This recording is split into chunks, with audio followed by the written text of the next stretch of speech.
આજના રોજ સવારમાં જાણવા મળ્યું કે ગામ વિછિયાદ ગામના તળાવમાં મચ્છી તળાવમાં મરી ગયેલી જોવા મળી, ગામના લોકો દ્વારા જોવામાં આવ્યું અને મને જાણ થઈ તો અમે ત્યાં તળાવે આવીને જોયું કે મચ્છી વધારે પ્રમાણમાં હજારોની સંખ્યામાં ત્યાં મૃત થઈ.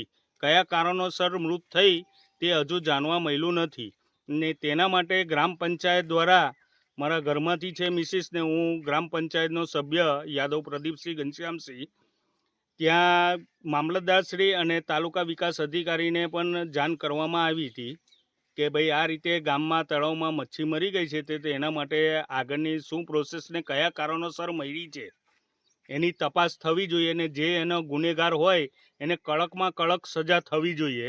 અમે અમારી ગામની ફરજ અદા કરીને એને તળાવમાંથી મચ્છી કાઢી અને ટેલરમાં લઈ જઈ અને ગામની બહાર લઈ જઈને એને ખાડો કરી અને અંદર એને માટીમાં નાખીને એને દફનાવી દીધેલી છે. બરાબર, એ રીતે 3 દિવસથી સતત કાર્યક્રમ આ ચાલુ જ રહે છે, તો પણ હજુ કોઈ અધિકારી કોઈ અહીંયા ગામ પર જોવા આવ્યા નથી. તમારી શું માંગ છે? અમારી માંગ છે કે આ પાણીનો ટેસ્ટ કરે અને એ મચ્છી લઈ જઈને એનો ટેસ્ટ કરે, કયા કારણોસર આટલી બધી મચ્છી મરી ગઈ છે.